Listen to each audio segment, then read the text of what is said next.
Bonjour à tous.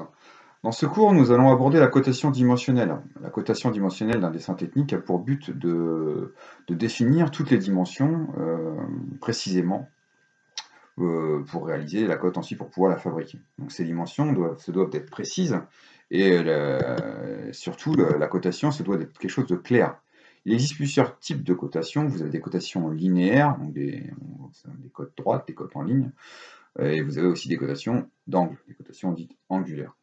Donc, dans ce cours, on va s'attacher à voir un petit peu toutes les règles qui définissent la cotation dimensionnelle d'un dessin. Déjà, ce qu'il faut savoir, c'est que les cotes sont toujours notées à l'échelle 1,1. Même si le dessin est à l'échelle 2,1 ou ici à l'échelle 1,5, la cote elle sera donnée à la taille réelle, quoi, toujours échelle 1,1 en millimètres.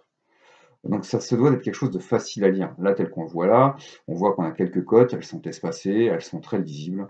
Donc on va rentrer dans le détail un petit peu après des différentes normes qui régissent les différentes cotes qui sont présentées ici. Donc si on regarde bien, par exemple, la cote de diamètre, on voit qu'on a un symbole qui est toujours mis devant le diamètre. Symbole de diamètre, diamètre 16, elle est déportée. Voilà, on a un axe, un trait mixte fin qui définit l'axe, donc on voit que c'est un perçage. On a ensuite des lignes d'attache qui relient la ligne de cote au dessin technique. Ces lignes d'attache, euh, elles sont généralement plus fines que la ligne de cote. Vous avez ensuite la ligne de cote qui est définie par deux flèches, qui permet justement d'être ce sur quoi la valeur de la cote s'appuie. Si la cote est verticale, l'écriture sera verticale. Si la cote est horizontale, l'écriture sera horizontale. Si la cote est inclinée, évidemment, l'écriture sera inclinée. Donc la cotation s'appuie sur la ligne de cote. Ensuite, on peut noter qu'on a une cote déportée un petit peu plus loin. On va aller s'intéresser à cette cote déportée, justement. Qu'est-ce qu'on peut voir? On voit que c'est une cote de chanfrein de 2 mm, x2 parce qu'il y en a deux de chaque côté.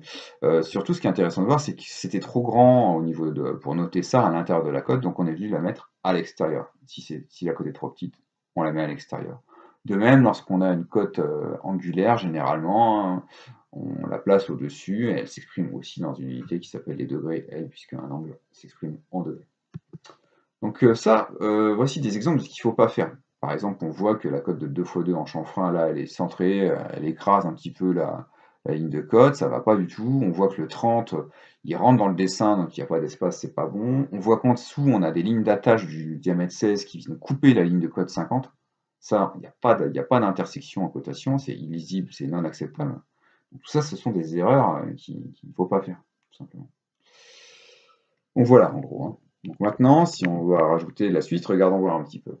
On va retrouver ici une erreur d'un côté. On voit que la cote de 20 rentre dans la cote 32, donc forcément c'est pas bon. Et en plus, on voit que le rayon il est coté, mais il n'est pas coté avec un trait qui nous ramène au centre du perçage, ce qui fait qu'au final, cette cote n'est pas bonne. De plus, moi j'aurais tendance à privilégier les cotes de rayon ou de diamètre, en tout cas les cotes, à être à l'extérieur du dessin.